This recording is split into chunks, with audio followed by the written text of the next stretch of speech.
નમસ્કાર દર્શક મિત્રો, હું આપની સાથે છું રાખી અંજારિયા. જોઈ રહ્યા છો આપ કચ્છ ઉદય ટીવી ન્યૂઝ. તો દર્શક મિત્રો, જોઈએ આજના સમાચારો વિસ્તારથી. જિલ્લામાં ભારે વાહનો બેફામ બનીને અકસ્માતો સર્જી રહ્યા છે. નાના વાહન ચાલકો પર કાર્યવાહી કરતી પોલીસ અને આરટીઓ ભારે વાહનો સામે ઘૂંટણીએ પડી જાય છે, જેના કારણે નિર્દોષ લોકોના જીવ ગુમાવવાનો વારો આવે છે. પ્રાપ્ત વિગતો મુજબ પોર્ટ રોડ પર રાસાબા પીર સર્કલ નજીક મીઠાણી પુલિયા પાસે અકસ્માતનો બનાવ બન્યો હતો. લાખાપર ગામના બાઇક સવાર સુરેશ કોલી અને વિશાલ કોલી બાઇક પર જતા હતા, ત્યારે પાછળથી કોઈ અજાણ્યા વાહન ચાલકે ટક્કર મારતા ગંભીર ઈજાઓ થવાના કારણે બંનેના કમકમાટી ભર્યા મોત થયા હતા. મૃતદેહને પીએમ માટે સરકારી હોસ્પિટલમાં લઈ જવામાં આવ્યા હતા. બનાવને પગલે મુન્દ્રા પોલીસે અજાણ્યા વાહન ચાલક વિરુદ્ધ ફરિયાદ નોંધી તપાસના ચક્રો ગતિમાન કર્યા છે. તે દરમિયાન સુરેશ ચેન્નઈના કોચીમાં ક્રેન ઓપરેટર તરીકે કામ કરતો હતો. તેના ઘરે 3 દિવસ પહેલા પુત્રનો જન્મ થયો હોવાથી રજા લઈને વતન આવ્યો હતો. મિત્રો સાથે રાત્રે જમવા માટે ગયો અને પરત ઘરે જતો હતો. એ દરમિયાન આ કરુણાંતિકા સર્જાઈ હતી. બનાવને પગલે પરિવારમાં ઘેરા શોકની લાગણી ફેલાઈ છે. તો માંડવી તાલુકાના ગઢસીસા ગામે કિસાન ચોકડી પાસે ઇન્ડિયન ઓઇલના પેટ્રોલ પંપમાં કામ કરતા યુવાનને કરંટ લાગતા મોત થયું હતું. પોલીસમાંથી મળતી વિગતો મુજબ મૂળ રાજસ્થાનના બલવીરસિંહ રાવત પેટ્રોલ પંપની છતમાં કામ કરતા હતા. એ દરમિયાન કરંટ લાગતા મોત થયું હતું, જેને લઈને પરિવારમાં અરેરાટી ફેલાઈ જવા પામી હતી. જ્યારે ભુજ તાલુકાના સુખપર પાસે હનુમાનજી મંદિર નજીક એક્ટિવા પરથી પડી જતા વૃદ્ધનું મોત થયું હતું. જે કે જનરલ હોસ્પિટલ ચોકીમાંથી મળેલી વિગતો મુજબ માનકુવા ગામે રહેતા અમૂલભાઈ બોગીલાલ મહેતા એક્ટિવા લઈને જતા હતા. તેઓ ભુજથી માનકુવા જતા હતા. સુખપર પાસે રાત્રે 8 વાગ્યાના અરસામાં બનાવ બન્યો હતો. એક્ટિવા પરથી પડી જતા ગંભીર ઇજાઓ થવાના કારણે મોત થયું હતું. ગાંધીધામ તાલુકાના અંતરજાળ ખાતે જગદંબા 2 સોસાયટીમાં રહેતો પરિવાર લગ્ન પ્રસંગે ભુજ આવ્યો હતો, ત્યારે બંધ ઘરનો લાભ લઈ તસ્કરોએ ઘરમાંથી ચોરી કરી હતી. ફરિયાદી મુરજીભાઈ મહેશ્વરીએ જણાવ્યું હતું કે કોઈ ચોર ઈસમોએ તેમના મકાનના તાળા તોડી કબાટમાં રાખેલા સોના ચાંદીના દાગીનાની ચોરી કરી હતી, જેમાં 34,000નો સોનાનો બાજુબંધ, 12,000ની કાનમાં પહેરવાની જોડ, 7,000નો પેન્ડલ, 7,000ના નાના ડિસ્કા, 11,000ના મોટા ડિસ્કા, 8,000ની વીંટી, 30,000ની ચાંદીની ઝેર, 19,000ની ચાંદીની ઝાંઝરી, 15,000ના ચાંદીના પટ્ટા, 4,000ની ચાંદીની પટ્ટી, 2,000નું કડું અને 30,000 રોકડાની ચોરી કરવામાં આવી હતી, જેથી ફરિયાદ નોંધાઈ છે. વડાપ્રધાન નરેન્દ્રભાઈ મોદી દ્વારા ખેડૂતોની આવક વધારવાના ભાગરૂપે દેશમાં પ્રધાનમંત્રી કિસાન સન્માન નિધિ યોજના વર્ષ 2019થી અમલમાં મુકાઈ છે. કેન્દ્ર અને રાજ્ય સરકારના સહયોગથી કૃષિકારોના જીવન સ્તરમાં સુધાર થયો છે.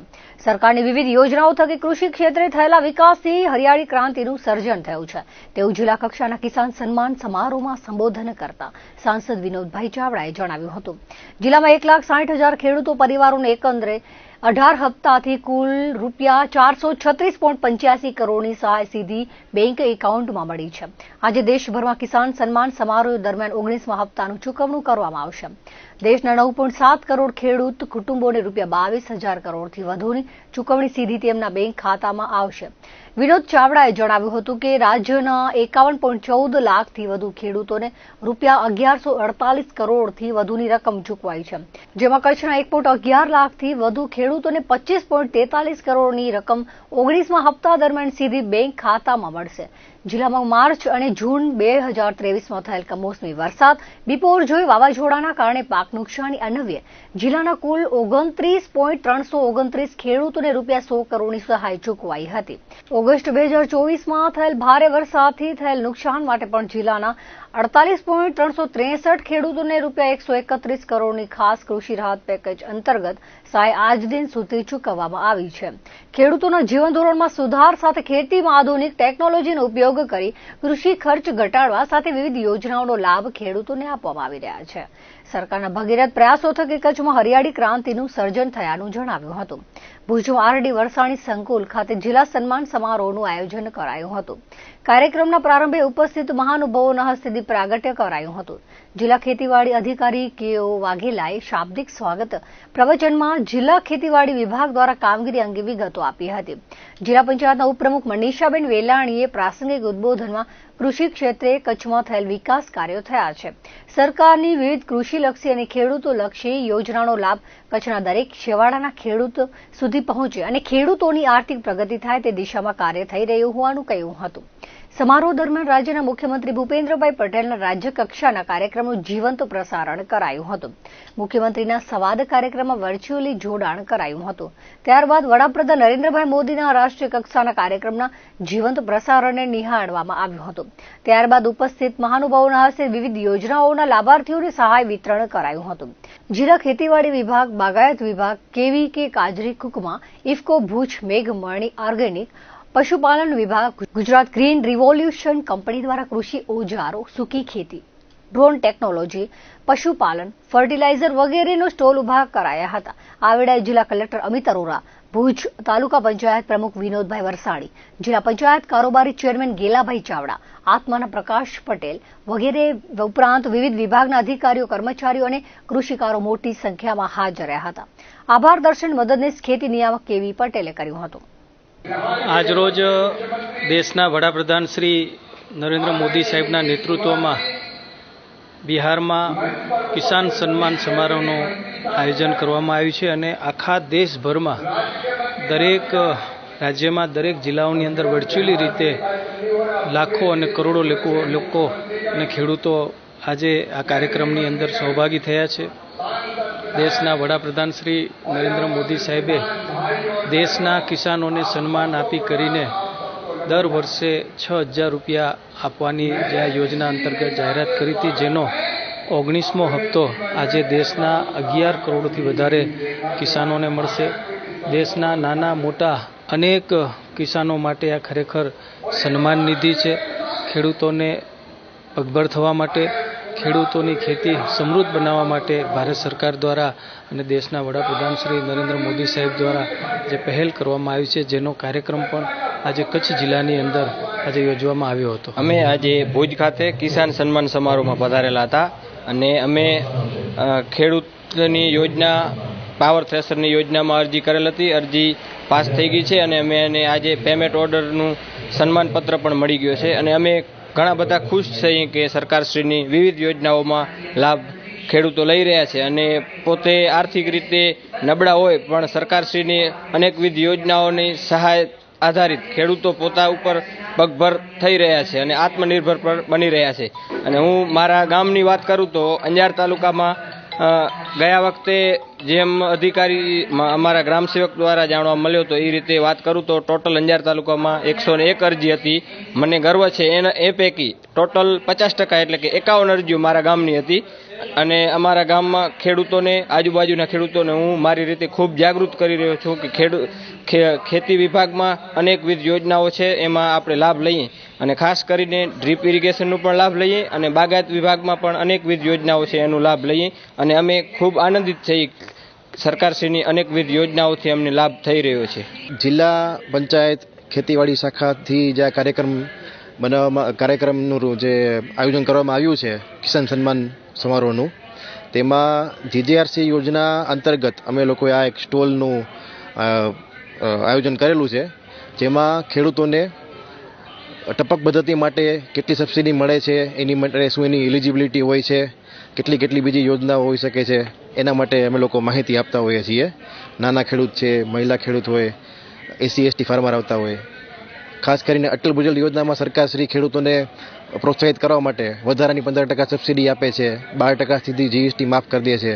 તેનું પણ અમે લોકો માહિતી અહીંયા આપીએ છીએ. ભુજ તાલુકાના કુકમા ગામે આવેલી ગૌશાળામાં છેલ્લા 25 વર્ષથી પંચાયત દ્વારા ખોડ ભૂસો આપવામાં આવતો હતો, તે બંધ કરવામાં આવ્યો છે. ગૌશાળાના સૂકાચારાના ગોડાઉન પાસે પંચાયત દ્વારા કચરા પેટી રાખવામાં આવી છે, તેને હટાવવામાં આવે તેવી ગ્રામજનો, પંચાયતના સભ્યો દ્વારા જિલ્લા કલેક્ટરને આવેદનપત્ર આપવામાં આવ્યું છે. પત્રમાં જણાવ્યા અનુસાર ગૌશાળાને છેલ્લા 25 વર્ષથી ખોડ ભૂસો પંચાયતમાંથી આવતો હતો, તેને અચાનક બંધ કરી દેવામાં આવ્યો છે. આ કામ પંચાયતના પદાધિકારીના સંબંધીઓનું છે તેવો આક્ષેપ કરાયો હતો. ગૌશાળાના ઘાસના ગોડાઉનની બાજુમાં પંચાયતે કચરાપેટી રાખી છે, તેમાં રહેલા કચરાને પંચાયતના માણસો દ્વારા બાળવામાં આવે છે. આ વાઘ વિકરાળ સ્વરૂપ ધારણ કરે તો ઘાસના ગોડાઉનમાં મોટી દુર્ઘટના થઈ શકે તેમ છે. ગૌશાળાની આસપાસ અમુક તત્વો દ્વારા ગેરકાયદેસર પાકું દબાણ થયું છે. આ પ્રવૃત્તિ દિવસો દિવસ વધતી જાય છે. બાજુમાં શાળા આવેલી છે. ગૌશાળા તથા શાળાએ જવા માટે એક જ રસ્તો હોવાથી સ્કૂલે જતા બાળકો તથા ગાયોને ભારે હાલાકી વેઠવી પડે છે. તેને હટાવવામાં આવે તથા ગાયોને ખોડ ભૂસો પંચાયત ચાલુ કરે તેવી માંગ કરાઈ હતી. આયોજન સાહેબ એમ છે કે અમારા ગામના આંખો જે છે ગાયનો નંદી આંખો વર્ષોથી 71 સાલથી મને સાંભળે તેમ જેમ પંચાયતે આખા નંદીને ચરો આપે છે ગુવાર ખાંડ અત્યારે 2 ગુણી 1 ગુણી ભૂસો ને 1 ગુણી ખોડ પંચાયત કામ ધોરણે આપતી હતી. આથી પહેલાં પંચાયત એ આપતી. આ ભાઈ સરપંચે આ ઉપપ્રમુખ છે ગૌસર મીટના બધાને ખબર, મારા તો જન્મ અહીંયા એટલે મને ખબર કે આપે છે એમ. આ પંચાયત હમણાં આવી તેમ 1 વર્ષથી એ લોકોએ બંધ કર્યું. એટલે અમે એને પૂછ્યા કે ભાઈ શું કારણ બંધ કર્યું, તો એ કહો અમે નહીં આપીએ.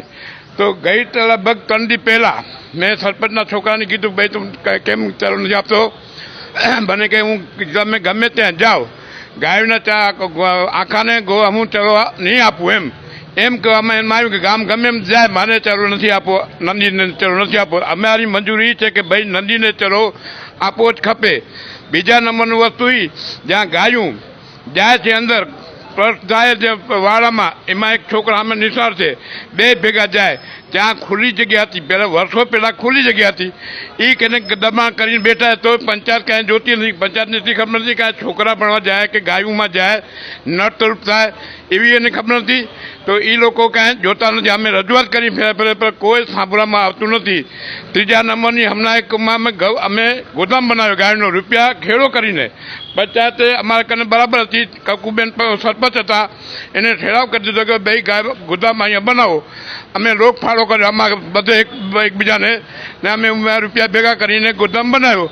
એની બાજુમાં કચરાપેટી બની. અમને એ બી કે કદાચ કચરાપેટી જો આગ લગાવે ને તરખો ઉડીને જો ચારો ધોકે તો આખો ગોદામ ધોખવા માંડે. એટલે એ કચરાપેટી આ ગમે તે આઉટ સાઈડમાં એ રાખે. મારી એટલી વિનંતી. બીજા નંબરનું મેં ગાયનો ગૌચર 61,000 રૂપિયા ભર્યા દીવા કકુબેનના વખતના. હજી કોઈમાં માપણી કે કોઈ સરકારી આવ્યું નથી. મેન વાત છે એક તો ગાયના ગોડાઉનની બાજુમાં કચરાપેટી જે જલાવવામાં આવે છે ને કચરો બધો કરે છે. તો ગોદામમાં આગ લાગે તો જવાબદારી કેની? પંચાયતની. પંચાયતને ના પાડવા છતાં પણ ત્યાં કણે કચરાપેટી બનાવી અને ત્યાં આગ લગાડવામાં આવે છે. એક છે. બીજી વાત છે કે વર્ષોથી અમારા દાદાના ટાઈમથી છેલ્લા 25 વર્ષથી હું પંચાયત બોડીમાં છું ત્યારથી અમે તો ધણખૂટ કહેવાય આંખોજી ધણખૂટને અમે ખાણનો ખર્ચો આપતા હતા. એ ગામની જવાબદારી ગણાય, ધણખૂટની જવાબદારી ગામની ગણાય અને પંચાયત એ ખર્ચો આપતી હતી.